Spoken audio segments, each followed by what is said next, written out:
1125008.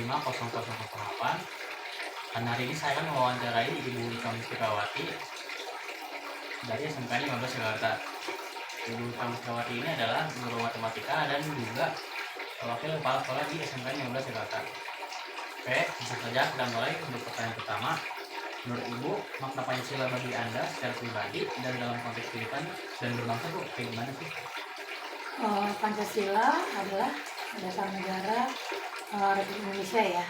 Kemudian Pancasila itu sebagai dasar filosofi bangsa Indonesia.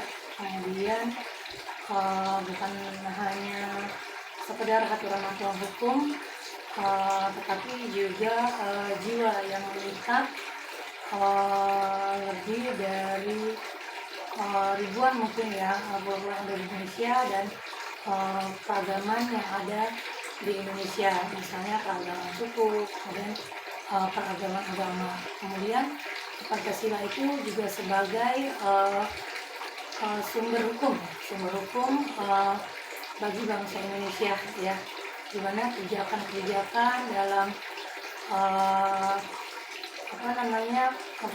kebijakan yang diambil dari bangsa Indonesia itu adalah harus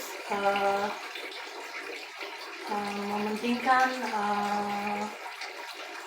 bukan minoritas tapi mayoritas. Kemudian juga Pancasila sebagai tujuan bangsa Indonesia, di mana sila terakhir adalah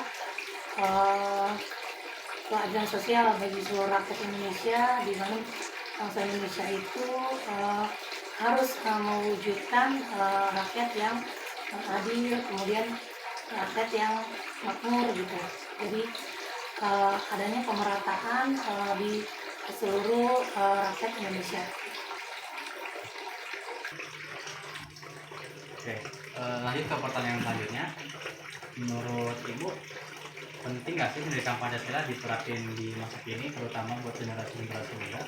Ya, Pancasila penting, sangat penting diterapkan di zaman sekarang ya, karena sebagai penangkal, Pancasila itu sebagai penangkal paham radikal. Semakin canggih zaman sekarang itu internet, informasi yang ada di internet, di sosial media itu banyak sekali paham-paham yang memang tidak sesuai dengan Pancasila gitu, sehingga Pancasila itu memang harus penting dalam pendidikan ini diterapkan gitu. Oke, lanjut ke pertanyaan ketiga.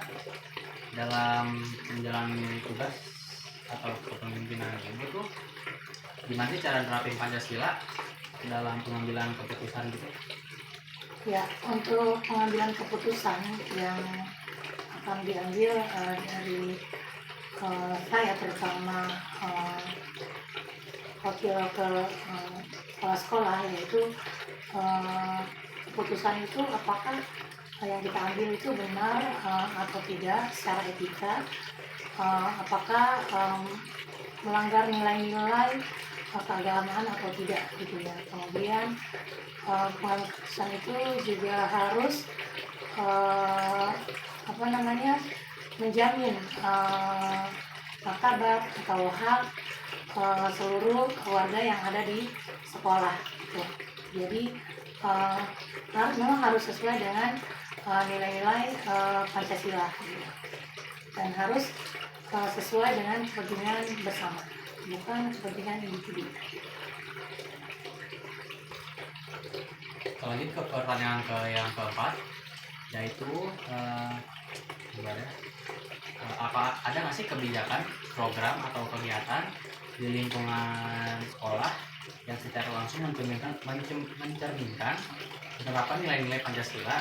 Bisa jelasin nggak contohnya atau apa ini sering ini?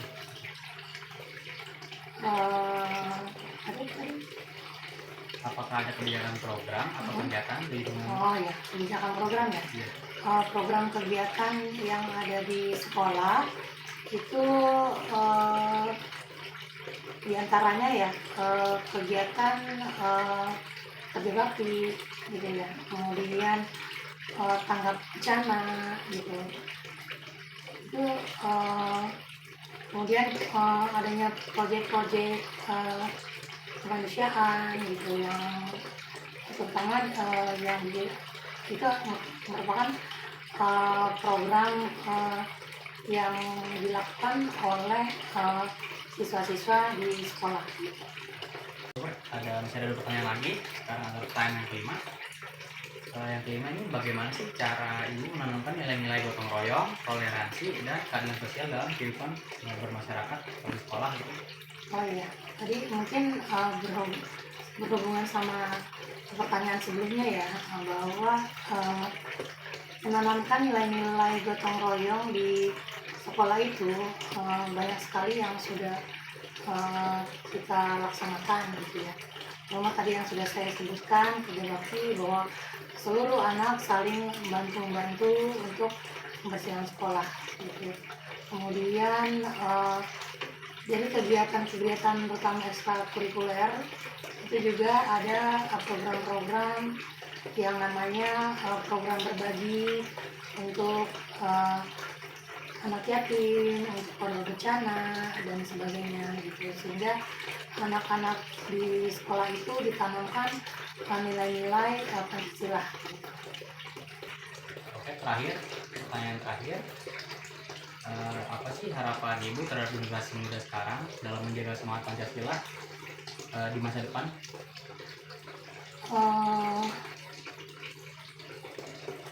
Harapan saya terhadap generasi muda itu adalah bahwa setidaknya generasi muda yang sekarang itu mempunyai atau berpikir kritis gitu ya, kemudian percaya diri, kemudian menjadikan Pancasila sebagai filter dari segala berita-berita yang memang tidak sesuai dengan Pancasila gitu ya.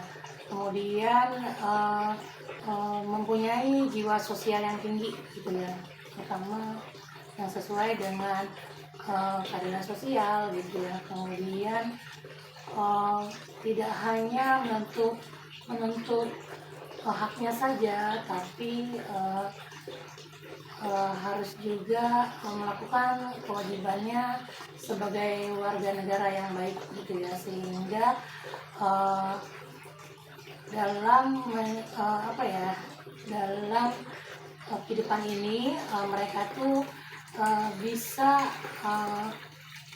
melakukan hal-hal yang positif dan yang terbaik gitu ya.